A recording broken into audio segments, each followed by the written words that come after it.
तो भोले बाबा के उसी शिवलिंग के ऊपर बाल, सुंदर मुकुट, नथनी, कुंडल बाबा को पहनाया जाता है। और शाम को भोले बाबा गोपी भाव में दर्शन देते हैं। आज भी आप कभी जाएं तो दर्शन जरूर करें। आप जो लोग नहीं गए हैं उनको एक बात और बताऊं, वृंदावन में जो शक्ति पीठ है उसमें से एक कात्यायनी शक्ति पीठ भी है, बहुत लोग नहीं जानते हैं। तो कभी वृंदावन जाएं तो गोपेश्वर महादेव और कात्यायनी माता का भी दर्शन करें। ब्रज की गोपियों की अधिष्ठात्री कात्यायनी मैया है। पार्वती जी मना के हारी, ना माने त्रिपुरारी, वृंदावन आ गए, वृंदावन आ गए।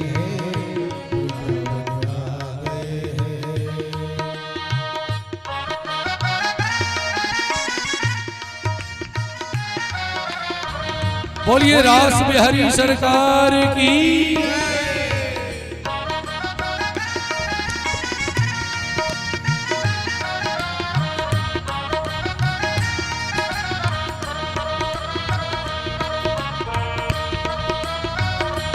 आज भर की तो बात है, आज थोड़ी ताली मन से बजा लीजिए, कई लोग नहीं बजा रहे हैं।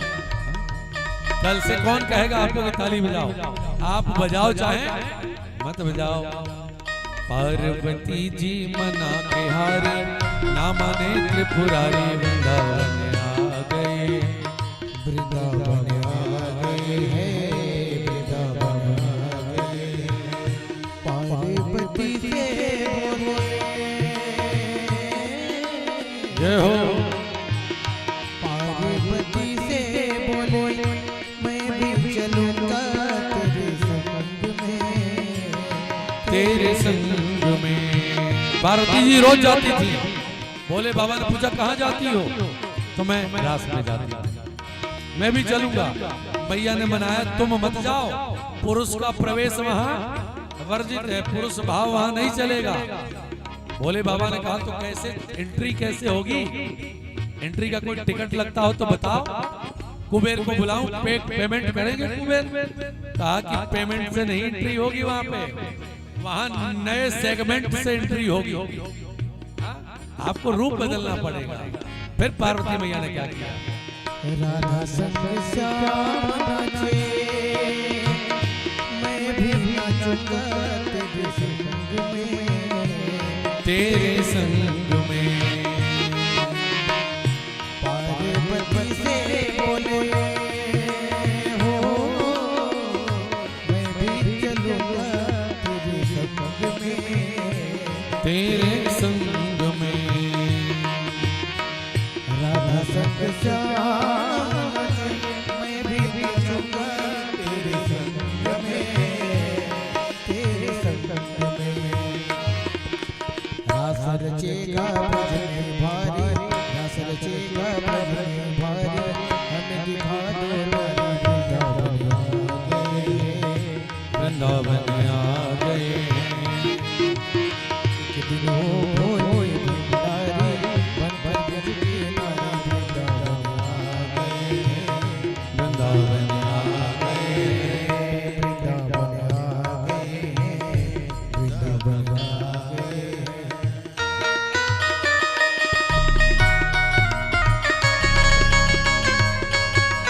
बोलिए गोपेश्वर महादेव की।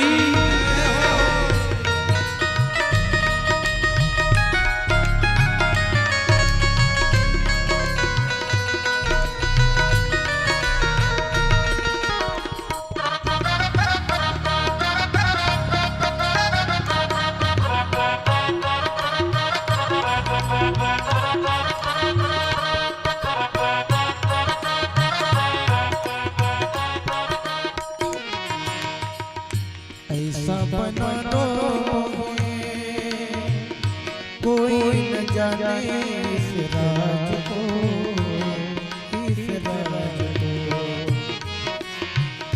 मैं सहेली तेरा हो, ऐसा बताना ब्रजराज को, ब्रजराज को। ऐसा बना दो कोई न जाने इस राज को, इस राज को। सहेली तेरी ऐसा बताना ब्रजराज को, ब्रजराज को। बनाना जोड़ा पहन के साड़ी, जय हो। जोड़ा पहन के साड़ी, चल चले मत वाली वृंदावन आ गए। एक दिन हो भोले भंडारी, बन बिज के राजा वृंदावन आ गए।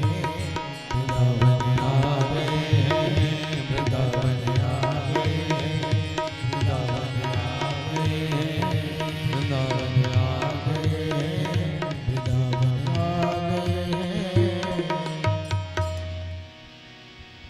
तो पार्वती जी मना के हारी, ना माने त्रिपुरारी, वृंदावन आ गए। अच्छा, त्रिपुरारी हैं कौन? और त्रिपुरासुर के जो आरी हैं, त्रिपुर की कथा आती है ना त्रिपुरासुर की, वाह शिव महापुराण में। तो ये त्रिपुरारी कौन है? कामदेव को भस्म करने वाले हैं। वो त्रिपुरारी भी कहाँ गए? रास में गए। और गए तो कैसे गए? गोपी भाव में गए। गोपी भाव के बिना रास में प्रवेश संभव नहीं है। तो रास की पावन लीला को नमन, भगवान रास बिहारी के चरणों में प्रणाम। और इस कथा को सुनने का फल क्या है? सुखदेव जी बताते हैं कि विक्रीडितम ब्रजवधूभिरिदं च विष्णोः श्रद्धान्वितो नुसृणुयादथ वर्णयेद्य भक्तिं परां भगवती प्रतिलभ्य कामं हृद्रोगमास्वपहिनोत्य चिरेण धीर। इस कथा को सुनने से क्या होता है? जो इस कथा को सुनता है उसकी श्रद्धा प्रतिदिन ठाकुर जी के चरणों में बढ़ती है। जो सुनता है और वर्णयेद यह, जो इसका वर्णन करता है, जो सुने और जो कहे, उसकी भक्तिम पराम भगवती, उसको पराभक्ति की, प्रेमा भक्ति की क्या होती है? प्राप्ति होती है। और उसके हृदय का रोग समाप्त हो जाता है।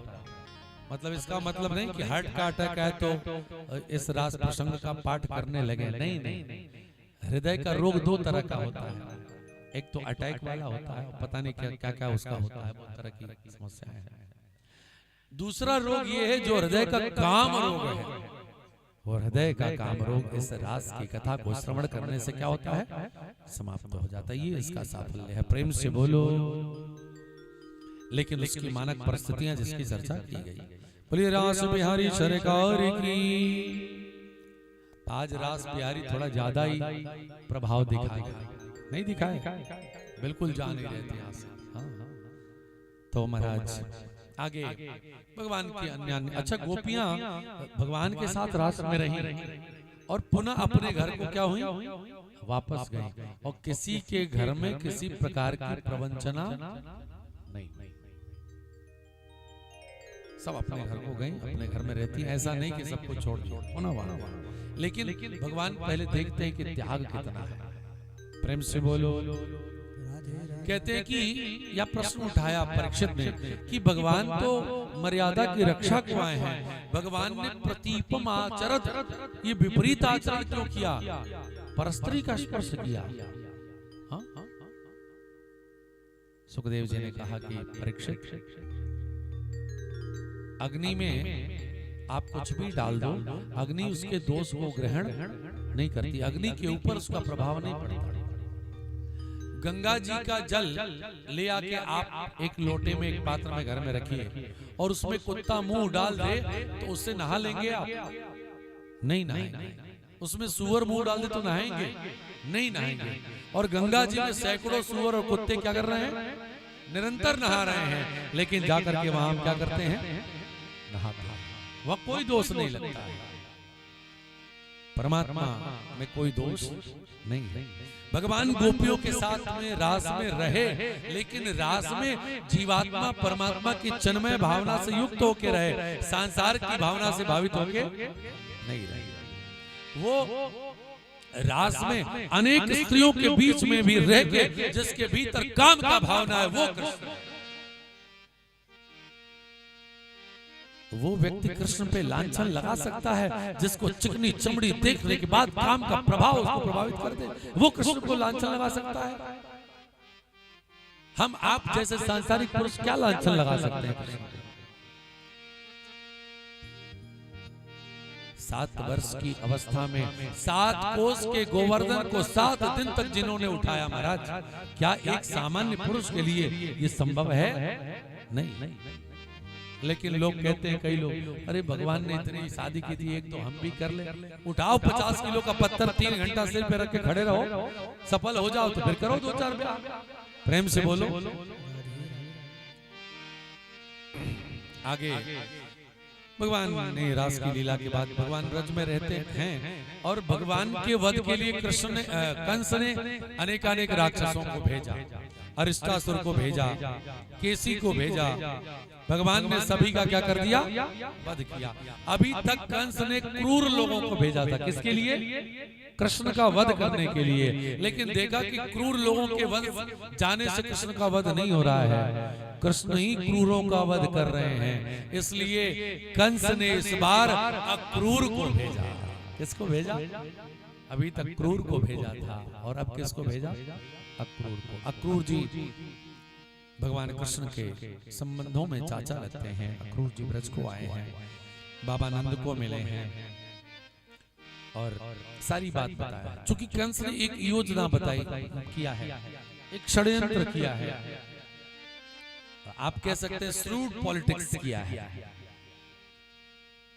कंस ने शिवरात्रि महाशिवरात्रि के अवसर पर विशाल मेले का आयोजन किया है और जितने कंस के राज्य के अधीन राज्य हैं सबको आमंत्रित किया है।